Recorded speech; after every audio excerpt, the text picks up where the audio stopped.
You're listening to Traumedy, the podcast that helps you take your pain and play with it. That's what Charlie Chaplin said to do, and that is the motto of the Association of Applied and Therapeutic Humor, an organization that has a humor academy where you can study to be certified as a humor professional in therapeutic humor. It is amazing the things that I have learned that have given my life new meaning as a comedian, as a nurse, and now I'm blending the two together, and I give keynote presentations at healthcare conferences, business conferences. Let me just tell you, anywhere they'll have me, everyone can benefit from the power of humor, which is the name of my presentation, where I customize it to what you need for your attendees. So contact me through my website, nancynorton.tv. That's nancynorton.tv, like television. And that is also my Instagram at nancynorton.tv. Lots of reels there. The ones that are going viral are the ones that it's not the bits that I've crafted over 30 years of doing stand-up. It's the bits where I am sipping whiskey and speaking truth and blurting out some of the complaints that I've had about shame-based nursing schools or the struggles that I've dealt with. And you know, that I think is what people want to hear, is that raw, honest truth. And so that's what we do here on Traumedy. We have guests that come on. They talk about some real stuff in their lives. A lot of them are comedians, because comedians are often wounded children. I am in a program for adult children of dysfunctional families, and it has been transformative in my life to do some healing and reparenting. All right, my guest this week is one of my fellow students who has a lot of great nuggets to share here. Highly recommend listening to this if you've ever had a fear of public speaking, or if you've ever had a sense of not belonging in your family. If you're looking for a way to release pain in a healthy way, this is your episode.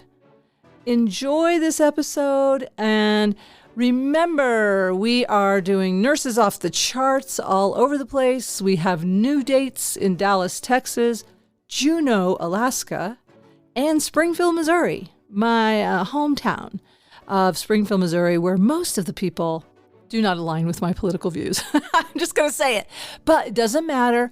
I'm trying to bring this country back together again. I call myself a hypocrite, but I just want to say, I hope that we can start loving each other again. I want to bring this country back together again.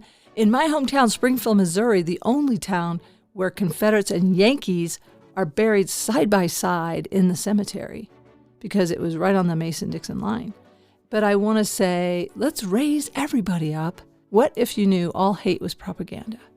It's just something I've been working on. All hate is propaganda. What if we got off social media and just started finding, what is it I like about my neighbor, rather than what I don't like? Although I will tell you right now what I don't like about one of my neighbors. See how quickly that came? Welcome to Traumedy. My guest this week is a friend, a co-student, a peer, a colleague now, because we just graduated from the Association of Applied and Therapeutic Humor's Humor Academy to be certified humor professionals. Please welcome Darryn Martin. Dutch. Uncle Nance, thank you for having me. I'm really excited to be a part of your podcast. Yeah, and thanks for calling me Uncle Nance, because that always tickles my spirit a little bit. You know, not everybody can vibe with Uncle Nance. I can vibe with it. I mean, hey, you know what? If that affirms you, I mean, if that touches you in a special place in your heart and soul, hey, you're my Uncle Nance from here on until eternity. Well, thank you. I mean, it's just so funny. Now that I'm of a certain age, I'm often on stage going, sharing stories, cautionary tales from old Uncle Nance. Gather around the fire. But anyway, thank you. And yeah, it's been fun we've met only on Zoom until this conference, right? Because I didn't go to the first one. You weren't able to go to the second one. Right. And you barely made it to the third one here in Denver. The skin of my teeth, because I was supposed to fly out Wednesday, but torrential rain was just pounding the eastern seaboard to the point where flights were getting canceled and delayed. And so my airline said, you know what? Instead of flying out of Baltimore, Washington International, I'm just going to book you out of Reagan National Airport, straight shot to Denver tomorrow. I said, okay. And then I came here. I said, I got here, flew in, got checked into the hotel, hopped in the shower, walked across the stage with you and the rest of our cohort. Yay! I never use these. Yay! Yes. All right. Yes, we graduated and we've learned a lot. I mean, there are these peer-reviewed studies. I think most of us know intuitively that use humor. We just know these things already, but now we get it validated. You know, the anecdotal evidence of one is now in an empirical study that we can cite in a keynote and share that message with other people. I give continuing education units at nursing conferences for the content so that we can help nurses stay at their jobs longer. What's your background? What kind of, I know you did some military adjacent stuff, or tell me about you. I'm a former U.S. diplomat for the State Department. So I traveled all over the world for about 11 years, from 1999 to 2010. Then I got sick and tired of being overworked and underappreciated, so I resigned and did some other things. And my professional vocation is a contract or acquisition specialist. Basically, I work with, federal government agencies and contractors regarding the federal acquisition regulation and how to put together requirements packages. I help government agencies and their offices purchase things, goods and services, in ways that adhere to the FAR, Federal Acquisition Regulation, and every other agency regulation that is an offspring of the FAR that keeps everybody out of jail. Man, that sounds laborious. Like a lot of contracts, a lot of oh my. Do you love that or you're just good at it? I'm just good at it. And here's the thing. I love my work. It's the people that need some higher power. Let's bring in some higher power for the people. Yes. But isn't it always the way?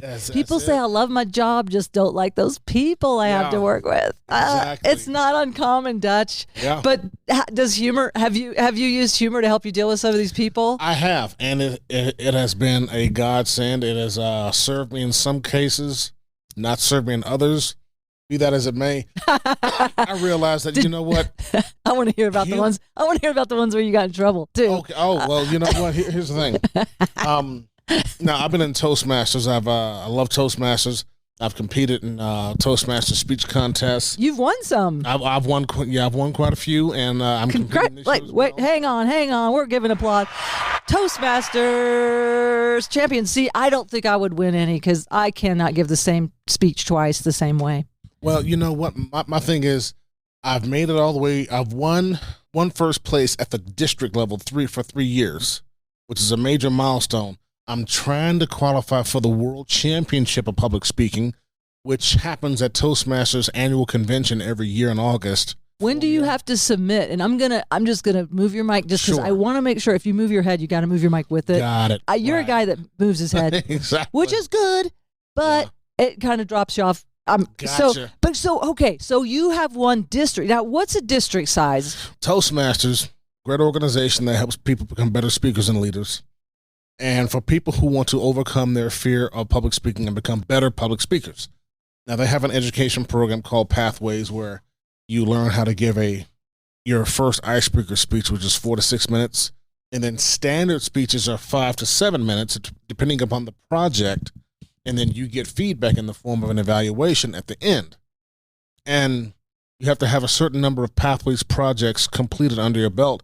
And every year is what's called the International Speech Contest, where it starts off at the club level around January, February. Okay, and that'll be a local chapter in your city. And that's correct. If you win at your club, then you compete at the area contest, which is all of the clubs in that particular area. There could be 5 clubs in an area. Each of the winners of those clubs will compete at the area contest. If you win there, then you compete in the division contest. That's division. And then if you win the division contest, and is that in many states or? Oh, Toastmasters is a global organization. But I mean, the division. When you're in a division, is that one state usually or several states? It could be a city. It could be a region. This is good. I just like hearing this because I just want to get the feel of okay, here's what Toastmasters is. And also for people who are listening, because it's the number one fear, public speaking. Number one, above death. Yeah. So, and then my brother was an amazing hospital administrator guy. He was a regional vice president of this big hospital chain, a genius. He could, he could problem solve anything. But man, you put him on a webinar. And I mean, something in our DNA, I used to shake. My knees used to shake when I was doing TV shows and stuff like that, or when I first started doing stand-up, going on the stage, my voice was like this. But so this is something, people who are listening, fear of public speaking, but maybe you're in a leadership role, you want to learn how to give a speech, and or maybe you're a keynote speaker and you want to finesse one of your, because keynotes, there's usually a series of stories in there. Yes. And so you want to finesse a 4 to 6 minute story or something like that. All right, back to, okay, you win at the club level, you go to the area level, then you go to the division level, and that division might be how big, do you think? It could be a bunch of areas, a bunch of clubs within that division, and then the big one is the district. And that's the one you've won several times. And there are many, many districts all over. Like, for example, in the Washington, D.C. area, there are so many. And that's your base? Clubs. You're based in D.C.? Yes, D.C., Northern Virginia. So I belong to 2 separate clubs that belong in 2 different districts, District 27 and District 29. And so once you win at the district level, what happens is that your speech is filmed, and then whoever wins takes first place in the district. That film is sent to Toastmasters International, where a group of regional quarterfinal judges, they judge all of the speeches, the first place speeches at the district level, those who took first place in their district all over the world, and then they decide who in that particular region, which is a bunch of districts, is going to go to the semifinals of the World Championship of Public Speaking at the Toastmasters Convention in August. Now, what happened with me is that I had competed in 2017, my first time, took second place in the district. 2018, second place again, couldn't crack the code. Then I discovered stand-up comedy and how to apply humor and levity to my speeches. In 2019, not only did I take first place, but I got second place in the regional quarterfinals, second behind the gentleman, Aaron Beverly, who went on to win the world championship that year in 2019. So you had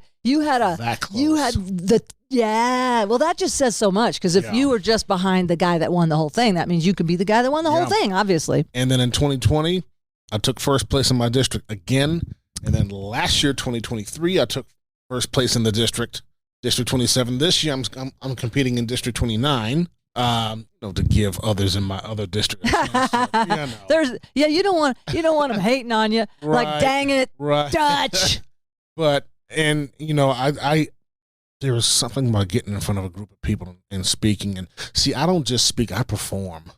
Right. I perform. You embody it. You embody what you're saying. I have to, and that's the key, isn't it? Like, you are having you're having an authentic share. You're passionate about it. You're embodying it. And you can feel it when we hear a speech, when people are really in it, makes such a difference. And then especially when you use the humor. It's great to get the recognition and a plaque and all that, but do you win money, or do you get a TED Talk, or does anything else come out of it? Those who have won the World Championship of Public Speaking over the years, they become professional speakers, speech coaches, if they want to go that route. And they have that. And they have that as bragging rights. And as a matter of fact, the gentleman who won the 2000, did Craig Valentine win? I think he won 2001. He has a certified world-class speaking coach. Yeah. And so I invested in his program, and I trained under him. He breaks down the art of storytelling and little nuggets of, like, putting great stories together and great speeches. And instead of reading things off of a chart or so on and so forth, storytelling is that elixir that really enables your speech, your presentation to really seep into the cells and the membranes of your audience. And I love how he connects everything with what he calls a foundational phrase. Oh, a foundational phrase. That basically connects every part of your speech together, because he breaks it up. Because speeches can have different parts. But that foundational phrase connects them all. Ooh. And it's beautiful. I need to study that. And so I became a certified world-class speaking coach under him. So you are a coach. Mm-hmm. Oh, yes. maybe and I'll send you some of my clips and I can pay you to tell me, hey, Nance, by all means. you're missing the, what is the phrase called? The foundational phrase. You're missing a foundational phrase here, Nance. But here's the great thing about Toastmasters, because when you receive feedback from a speech, they do the sandwich method. They won't say, here's what you did right, here's what you did wrong. No. It's very encouraging. They'll say, hey, I love how you did this. In terms of how to make your speech even better, might I suggest you try this? Yeah. Here's how you can make your speech even better. Yeah. And Let's take it from, in a very positive and then framing. Bring it on home and say, hey, I challenge you.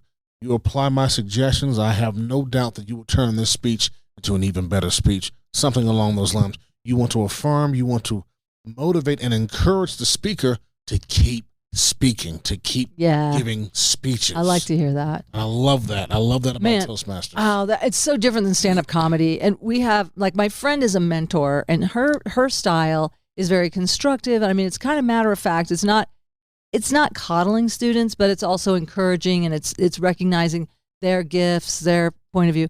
But then at this other club here in Denver, they have this guy I came up with this guy in the 90s. He was headlining, and he's just brutal. And I mean, I've had people come up to me that need to process the trauma of the feedback from that guy. But it's so different when you go to a National Speaker Association meeting, and I haven't done Toastmasters, but when you go to like that versus a stand-up, and I still can't get over it how much speakers will help each other. Yeah. And I think in stand-up, maybe that's the continuum of how wounded were you as a kid? Because there's this part of us that is so wounded that's like, gotta, my precious, I don't want to give away my precious secrets or my precious whatever gig. But I don't know. I mean, I might be exaggerating a little bit, but we're getting to have a little more of a camaraderie community here in Denver. There's a group of us that are really like helpful to each other. But in the past, it wasn't always that way. Right. But I love how speakers are helping each other. And I love how today, during Nora is a friend of mine who's from the Denver chapter of the Speaker Association, travels all over the world helping people with human resources issues. And I love how she included you, that, and then you mentioned the name of your talk, your name of your talk is Epic. Epic. Energy provides incentives to change. One of my fellow speaking coach graduates suggested that, and I said, oh, my God. Bam. Isn't it cool? And you took the suggestion. Yes. And that's the thing. And I love that you just gave them a shout out, too, because you got a round of applause for it, and Nora mirrored back to you. She's like, look, if everybody here just applauded spontaneously for that, because sometimes there's polite applause, and then there's like, yeah, and that's what the energy was, yeah. And it's great that, I have a friend who's producing some of my nurse shows or marketing them, and she gave me the name Nurses Off the Charts. And I'm like, yes, I love that, Yeah, I like to give credit where credit's due. Andrea Vall came up with that. That's great. Your speaking friend came up with Epic. Yes. But it matches you. It does. You have a lot of energy, a lot of positive energy. Well, you know what? The thing is, I'm also a certified yoga instructor. Oh, yeah. I got into yoga back in 2013. I used to lift weights. I was going to say, I was a gym rat to my heart. Grew up, reading bodybuilding magazines, that sort of thing. I started doing yoga, and I just saw yoga as just another form of exercise. But it was the first form of exercise that I had ever done where I felt exhausted and exhilarated at the same time. Interesting. It was amazing, and I wasn't sore afterwards. So it got your chi flowing or whatever. Oh, my God. Your life force. The chakras were all firing on all cylinders. I was like, oh, I like this feeling. I need to do this some more. And so I just continued taking yoga classes and going to yoga classes. And I said, you know what? Maybe I should become a certified yoga instructor. So I did that at a studio in North Virginia. And it was over a 9-month period, second Saturday of every month, all day. One of the best investments I've ever made.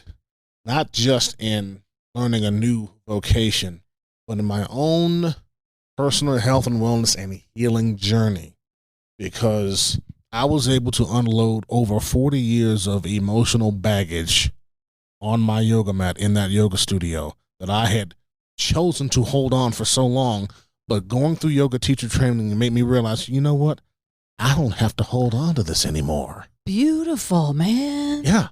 I can let it go. And it just happened kind of spontaneously? It did, because during yoga teacher training, the tears are going to flow. People are going to start revealing things, and people are going to start unloading that emotional baggage. And, of course, most yoga instructors and teacher training programs are predominantly women, but there are some men there as well.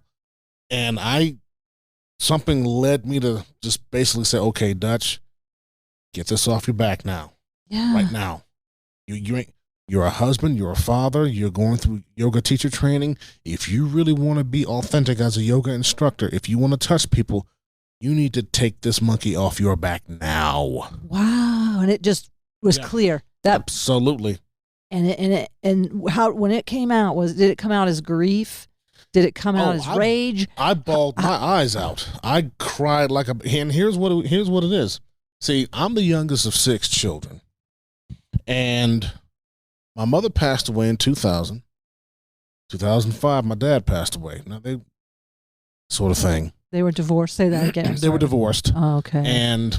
But they were your parents. Or so I thought. Oh. Well, 5 years after my mother passed away, and when my dad passed away, through a series of events, I discovered that my older siblings and I not only do not share the same father, but that I was the product of my mother's extramarital affair. Wow. And you found this out after she passed? 5 years after she passed. And it wasn't a situation where one of my older siblings said, you know what, Dutch, we need to tell you something. Both our parents are dead. We feel like you have a right to know. It wasn't like that. It wasn't like that. Let me paint the picture. So it's June 2005. I get word to my father, Joe Martin, and we had an okay relationship. He was in and out of my life, but you grew up poor, a poor black kid in Cleveland, Ohio. Most kids don't grow up with their fathers anyway, so it was kind of normal. I didn't hate the guy. It wasn't like that. It was just whatever. Just didn't know him that well? Just didn't know him that well. So I get a call saying that he's in the final stages of prostate cancer. So my wife and I, we drive up to Cleveland from D.C. I sit with him, talk with him, great conversation. 5 days later, he passes away. Now, fast forward. The family, my aunts, brothers and sisters, start arguing over the money that he left behind. And one of my sisters basically said, Darryn, my real name is Darryn, by the way. One of my oldest sisters says, Darryn doesn't deserve any of Joe's money because Joe is not his real father. Now, keep in mind, I found this out after I had returned to Washington, D.C. for work. I get a call from one of my older brothers because, of course, he wants to distance himself from the whole thing, even though the entire family knew about it. They all knew. Everyone knew. Wow. And are they how much older than you? There's 8 years between myself and my next oldest brother. So, and then the older one after that, and I have 2 older sisters. So they are quite a bit older. Yes. And they knew, and the entire family knew, and no one would have told me if I hadn't found out that way. That feels like such a betrayal. Oh, yeah. Oh, yeah. And when I confronted my sister about my other sister about it, she would hang up the phone on me. She wouldn't even talk to me about it. Don't you hate that? Mm-hmm. What is the deal with people that you're just trying to find out the truth? There's nothing wrong with you asking a question, but they can't handle it. They hang up on you like you're the bad guy. And I talk to my aunts, and they say, Dutch, Joe is your father. He raised you. You know how people try to placate you and try to say things that they think are going to make you feel better? That went in one out the other. And so I held on to that almost 10 years. I hated my family's guts for that. That hurt so much, that betrayal. Because I look back on my life, my childhood, and I say, you know what?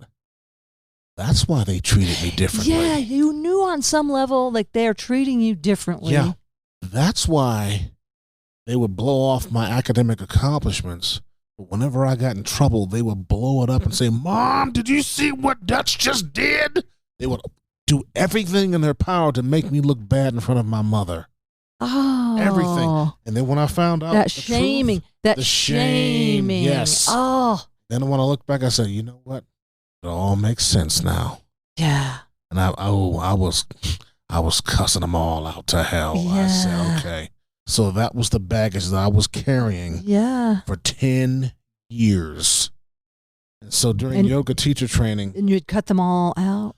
I or basically kept them at arm's length. I distanced myself from them. And there was just a seething anger and exactly a huge lack of trust. I said, if you all would do me this way,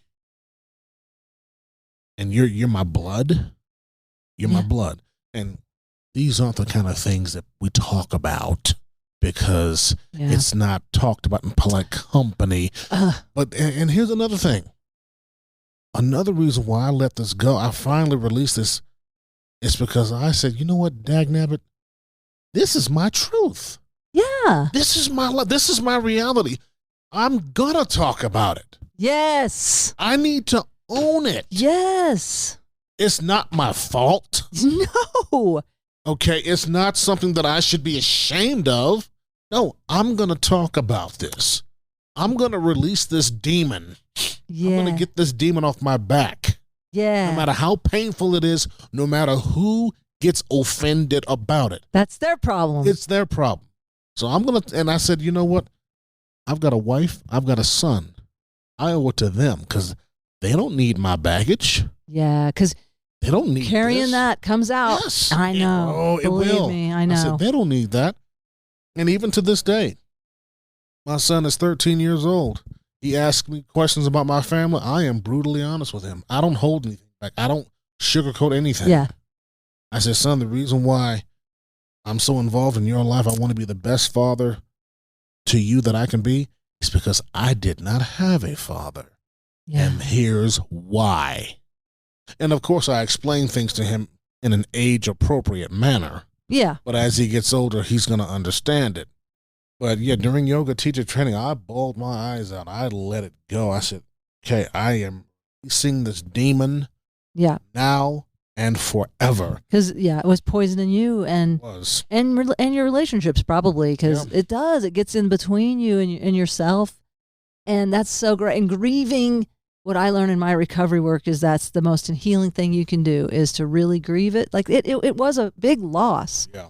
And the loss of trust and all that, but then letting go of the other part of it. And so you're free now. You feel like, whew. Yeah.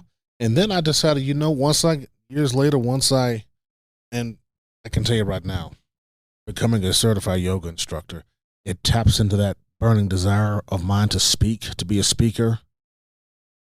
Now, if you've ever taken a yoga class, if you've ever seen yogis in action, there are some people who have an advanced yoga practice, which is another way of saying they don't have a skeletal system. Their bodies are like rubber. Yeah, I'm not like that.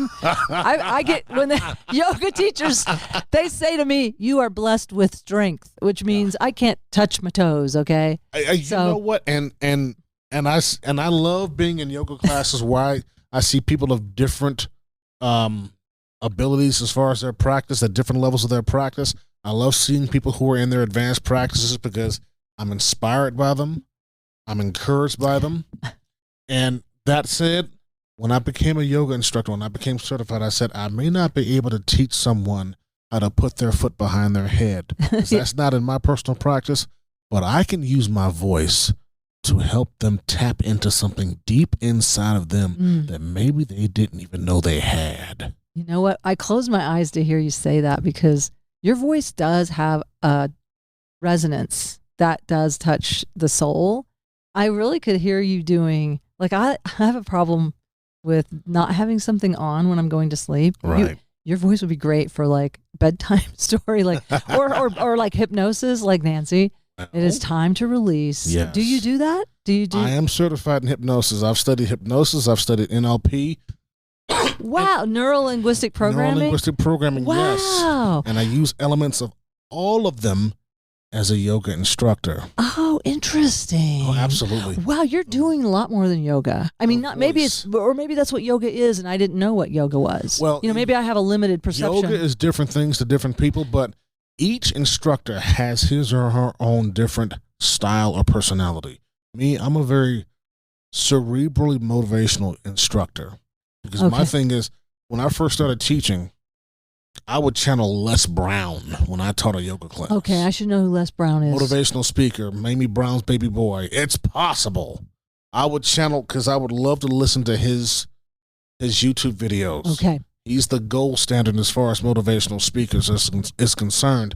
And I would basically channel him in my yoga classes, and my students loved it. And you know how because you do great impressions. Yeah. I mean, so you actually are kind of, is he, I see, I'm embarrassed. I should know this. I don't know Les Brown. it's okay. I mean, But is he passed on? no, he's still alive. He's still alive. But you are channeling, you are doing an impression of him. You're channeling his essence, his message, his tone. Absolutely. And you're able to do that really well. Okay. And you know when something lands with a student. Yeah. That landed with students in a way that I couldn't even imagine, because my thing is this. I realized, I said, you know what? When a yoga student comes into my class to take my class, whatever they're going through, I want to give them something that they can use to not only go through it, but to bust through it. Oh, cool. And like I said, my personal yoga practice for a big guy is basic to mediocre. And that's okay, because I give my students options to modify poses if they have to. Yeah. Because modifying, just means I'm one of those. I tell people, hey, bring me those big bricks. Yeah, the blocks. The blocks. Say, hey, if you have to use a block, use a block. If you have to drop a knee, drop a knee. Because when you modify a pose, that means you are honoring your body. Yeah. Everybody's not on the same level. You don't have to be like somebody else. And some people are born more flexible than other people. I mean, they really are. Yeah, absolutely. But so can you say, like, is there something that you could share right now that if I were doing a yoga pose in a Les Brown kind of something? I got I have the perfect answer for that. Okay, now, at the end of every yoga class, when everyone's lying on their mats, that's called corpse pose or final resting pose or shavasana. Shavasana, now, okay. In shavasana, it's about 3 to 5 minutes where the rest of the class, everyone is tired, all the poses are done. Now you get that time to rest. All right, people at home. Yes. You could pause. They could pause the video right here. Do some yoga. Come back. Get into shavasana. I would quote Les Brown. I always quote Reverend Dr. Howard Thurman from his book Deepest the Hunger. I'm going to give you that quote, and I will always repeat this quote when students are in shavasana. It goes like this: as you settle into your shavasana, allow me to share a few words from Dr. Howard Thurman from his book Deepest the Hunger. Dr. Thurman wrote that the ideal situation for a man or woman to die is to be surrounded by their loved ones praying for them as they cross over. But imagine for a moment you're lying on your deathbed, and standing around your deathbed are the ghosts of the dreams, talents, ideas, passions that were given to you by life, but for whatever reason, you never acted on any of them. You never pursued your passions. You never developed your gifts. You never took advantage of the opportunities that life laid at your feet. And as you lie there, taking your last breath, they're staring back at you with large, angry eyes saying, "We came to you, and only you could have given us life, and now we must die with you forever." Oh, my God. And then I'll end the class by saying, whoa, hang on. Hang on. Before we go any farther, I just need to wow. That quote is heavy, man. And that quote, first of all, I was surprised about the anger part. I thought it was going to be, they were just going to be so sad and mourning. But anger is a part of mourning. And I was just my heart started breaking for certain things that I know that have been on my list of things. And I don't like the term bucket list for whatever reason. I think it's just too cliche, but it's a thing. But it's, I'm going to tell you something just before we go to the next thing. I just need to acknowledge something because that really it hit me. I am very, what is the word? Subjective. I'm easily hypnotized is what I've been told. Oh, suggestible. Suggestible. That's the word I was looking for. I have to not hang out with people that want to get me into a cult or something, dude, because I'm serious, dude. Anyway, I was I got to watch my stuff. But But seriously, though, although I shouldn't say, I think really now, if things resonate of truth, like I felt higher power there, I do think I'm more discerning than I let on right now. I don't think I would go into any old cult, but I definitely want to honor what my higher power, and that's why I'm doing this podcast, because higher power has asked me, higher power, I call God, you call higher power nature, whatever. I mean, I worked with dying people in my 20s. This is why I started stand-up, because people who are dying do not waste their breath. Right. And I was really noticing a big contrast between people. Some were at peace and some were very angry. And I was like, what is the difference between the angry person and the peaceful person? And I would ask them, especially not the angry person, because I sort of understood they were pissed about dying, but maybe I should have asked them more. But I asked more of the peaceful people, how is it you're at peace? And they literally did say that they had lived their dreams. And no uncertain terms, like I wrote that book, I spent time with my family, I traveled, whatever it was, they felt at peace. And that became my goal. And I know it's a weird goal, but to die with peace became my goal. And that's when I went on stage for the first time, even though I was scared out of my mind. When I first heard that quote, I was driving to work. This was back in 2015. I had to pull my car over to the side of the road, put it in park so that I could let the tears flow. Yeah. It hit in my solar plexus. And I had to ask myself some tough questions. Dutch, got this gift. Why are you not using it? Yeah. Why are you wasting it? That's great. So that woke you up. Oh, my Lord. Did it ever? How long ago was that? This was back, 9 years ago. Yeah. Was this what put you on the trajectory of using your gifts? I'm going to be speaking. I'm going to join Toastmasters. I'm going to do whatever I can, because this is my gift. This is the gift that the universe has given me. And I owe it to myself, my family, and the universe to develop this gift and to take it as far as I can. Beautiful. Yeah. Man. And now it became so important to you to continue to share that same message. Absolutely. That's really and beautiful. My yoga students, my goodness. I mean, I've had so many people who said, Dutch, that quote at the end, it got me right in the feels, man. It's powerful. And the way you deliver it is powerful too. Like you let it, you say it, you embody it, you mean it when you say it. You're not just talking. Because it's funny because, Uncle Nance, it's funny because I have to laugh when you say Uncle Nance. I mean, there is. I love that nickname. But I think it's one of my muses is maybe Uncle Nance, the non-binary part of me or whatever. I love it, though. I think it's great. So, I really don't want you to feel. I go by Nance or Uncle. I really do. I love it. But it did tickle me because I'm like, I wasn't ready for it. Well, you know what? When I give these motivational quotes or speeches, when I'm cueing yoga poses in a motivational, inspirational way, I'm not just speaking to my students, I'm speaking to myself. Yeah. I'm replaying this. I'm reminding myself of why I'm doing what I'm doing. Yeah. And I have to remind myself of these things. It's like a reciprocal, yeah. It's like a loop. Yeah. A positive loop. That's where you want to be. Yeah. And you get definitely. That, and then people, and then the idea that it's got the ripple effect too. It's not just a closed circuit. Right. It's a loop that is ever expanding. Indeed. So it's like, I'm picturing the Mobius strip or whatever that is, the infinity loop thingy. You're right. And then that rippling out.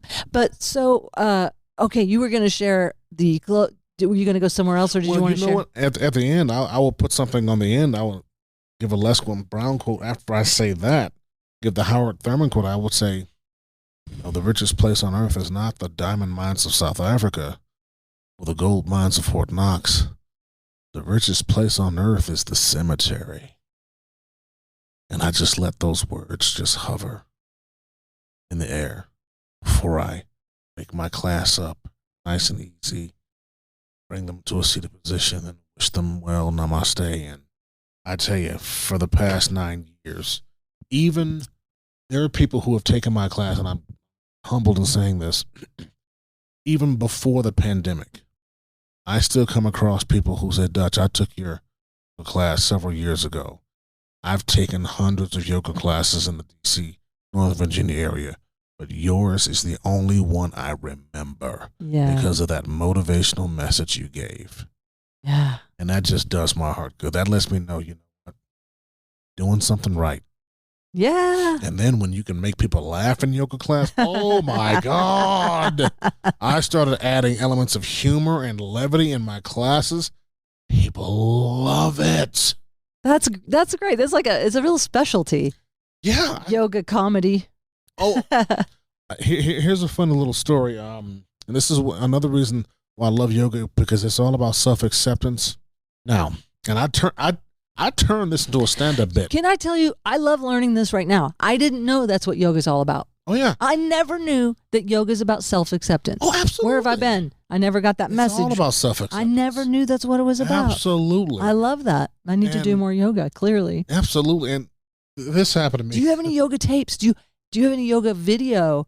You could have yoga, because I do yoga with Rodney Yee. Have you heard of Rodney Yee? I've heard of him. Well, he has I'm a perpetual beginner, but I like watching his videos, and because I like doing things especially as a single mom, I had to do everything at home almost. Sure. I mean, the daycare they did have at the YMCA. Okay, point is, I'm just saying that'd be cool to have a YouTube channel that had some of your yoga. Although you don't want people being lazy at home. They need to come in and see you in person. Right. Well, but it's better when you give them feedback too, right? Exactly. In person. All right, never mind. Cues to make sure their body's in the right alignment. Although I would love to have one on video just for old Nance, Sure. old Uncle Nance. We can make it happen. Okay, all right. But here's a funny story, and when this happened, I told myself I got to turn this into a stand-up bit. So I'm teaching a yoga class, and this is at a gym, and I've been teaching this class for some time. Now, most of the students in this class are, soccer moms, stay-at-home moms, that sort of thing. Wonderful group of people. So in this particular room, there are no mirrors, because unlike most places, there are mirrors. So when I'm cueing a pose, I also demonstrate or demo it. There was a particular pose that I was demoing called wide-legged forward fold. And what that is that you stand with your legs wide, arms out, and then you fold at the hips. Wide-legged forward fold. Yeah, and in Sanskrit is prasarita paratanasana. You ain't got to know that. Don't worry. So wide-legged forward fold. And so you fold forward. It's a great stretch for the hamstrings, the glutes, the hips. Wonderful back body stretch. So as I'm demoing the pose, I noticed that there's some people in the class who start giggling a little bit. Oh. And I wonder, why is that happening? Then as the class progressed, I realized what happened. Because you see, as I am bending over, demonstrating this pose, my black sweatpants that I was wearing ripped a big gaping hole right in the crotch, exposing my white, clean boxer briefs to the entire class. Thank God they're clean and you had on boxer briefs. So in the 9 years that I've been teaching yoga, that was the first time that I had mooned my yoga class. Now, my wife was in the class as well. She was the main one giggling. No, she wasn't giggling. She was flat out laughing. I bet that's still therapeutic for her to think Oh, my God. See, now my wife is from Morocco, the Kingdom of Morocco. So she speaks English, French, and Arabic. And on the ride home, she laughed at me in all of them. So I said, you know what? I'm going to turn this negative into a positive. So next class, I said, you know what? We're going to change the name of my yoga class. Instead of calling this a regular vinyasa class, we're going to call it Black Moon Rising Yoga. Class got a huge kick out of that. I mean, I say, you know what? In my class, the poses are epic. The briefs are clean, and everyone will experience their own grand opening. They loved it. They got a huge laugh after it. I posted on Facebook and various, yoga Facebook pages. Dang, if you only had a video, that thing would go viral. My Lord. I mean, and again, everybody in the yoga community got a good laugh out of it, and they all said the same thing. Hey, it happens. Yeah. Okay. and they all shared their own stories, of, embarrassing gym moments. Yes, that and that's really great. That's the therapeutic part of it. Like everybody else got to say, "Oh yeah, there was this really embarrassing time, and my pants split during whatever, had to wear whatever your jacket wrapped around your waist or whatever happened." There's all kinds of stuff like that. Exactly. Oh, that's hilarious. I bet your wife could still have that shelved if ever you're in a fight. She probably can picture that. It's just like, you know what I mean? Take some of the tension out of an argument. Oh, absolutely. Absolutely. Definitely. You guys use humor in your relationship? Oh my God. Every day. Does it? And because so she was raised in Morocco? Born and raised in Morocco. We met when I was a U.S. diplomat. And, she speaks some Moroccan Arabic, which is a different dialect of Arabic. I know a few words. I tell people, I said, look, when you're married to a foreign-born wife, you don't have to know how to speak your wife's native language to know when she's cussing you out. Yeah. So I know when my wife's cussing me out. Yeah. Okay. The vocal inflection, the red eyes. I know when I'm in the doghouse. Yeah. I know. Is she teaching your son these languages? Oh yeah, he picks it up absolutely. So is he he understands. Multilingual? Yes, he is. He's studying French in middle school now, and of course my wife and we help him out with that. But in terms of Moroccan Arabic, he picks up on the words. You speak French as well? Yes, I speak French. Oh, wow. So that's it's funny. That's how we initially communicated, because Morocco, the official language is French. National language, of course, is Moroccan Arabic. So I'd studied French for many years, from junior high to college and grad school before going on to become a diplomat. And when we got married, we were married on October 23rd, 2003. We returned to the United States together in 2004. So, and this was around the time when the Department of Homeland Security had just became an agency. Oh. So there was a DHS office at Dulles International Airport. So we had to go into the DHS office. I'm like, oh God, I hope they don't give us a hard time. I had my diplomatic passport. My wife, she had her Moroccan passport. We had the papers. So we had to sit there.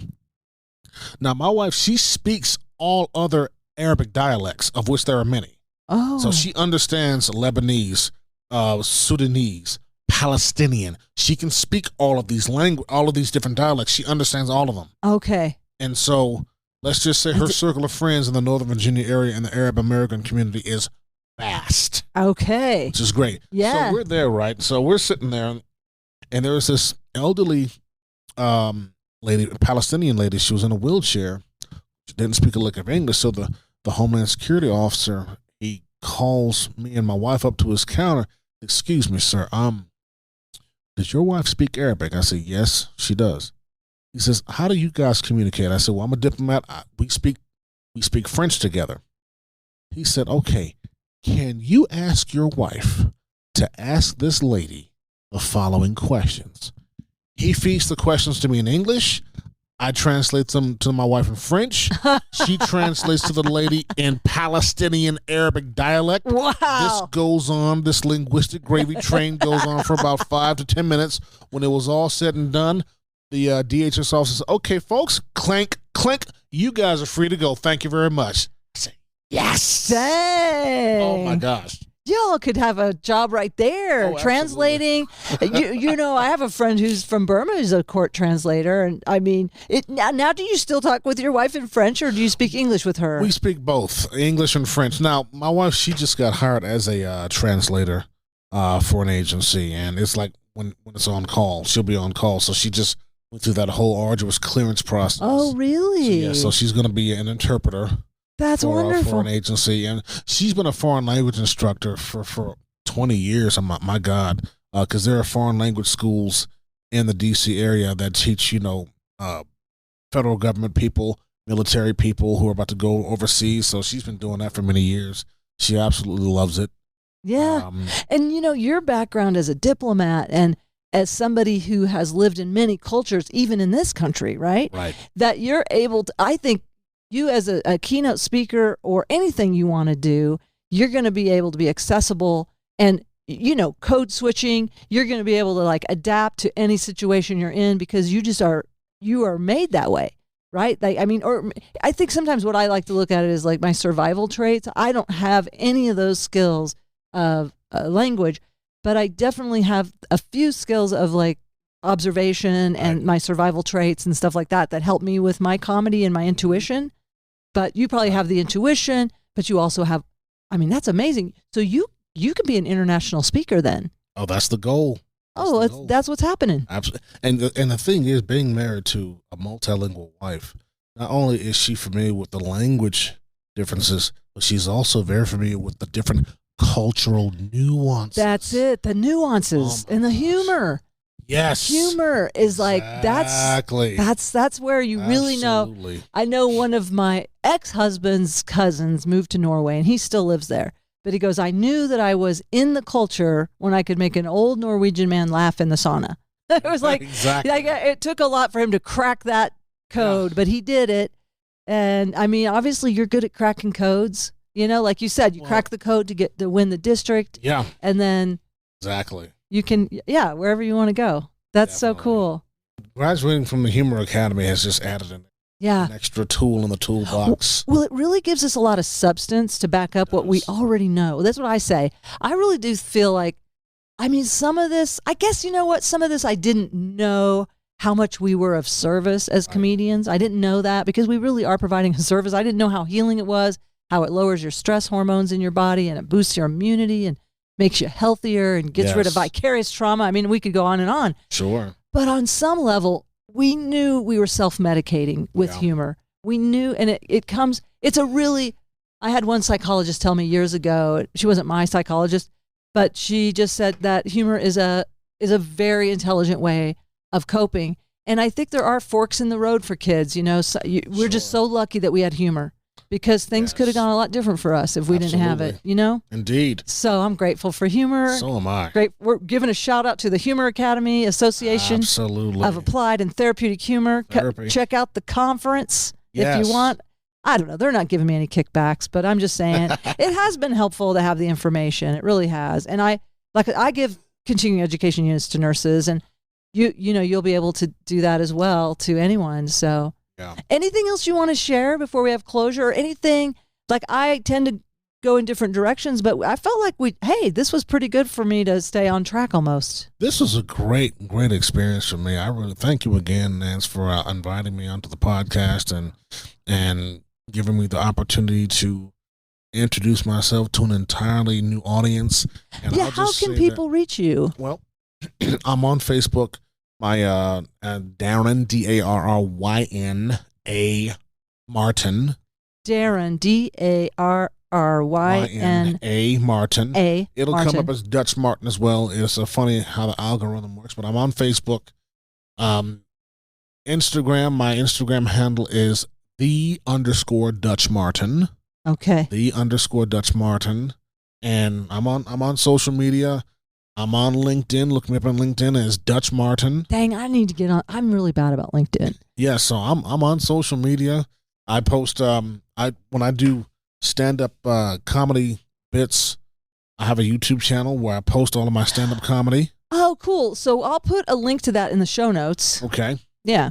And I'll send you links to some of my stand-up comedy bits that I've done over the years, and either online or at various clubs or whatnot. Some of my quote unquote greatest hits. Yeah. Some of my best work, and feel free to, as well as my Toastmaster speech. I'll send that to you, and feel free to do that. Do what you will with that, and I hope your audience will appreciate it.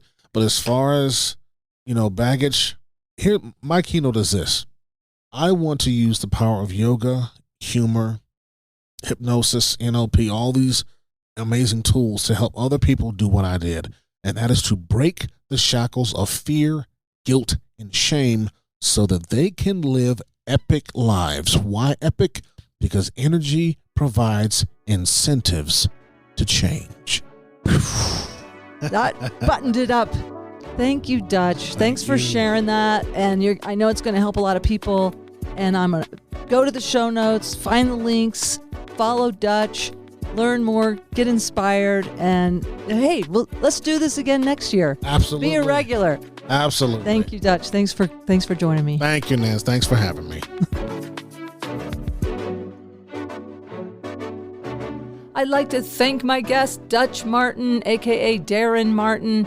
Find Dutch's Dutch's. Find Dutch's contact information in the show notes.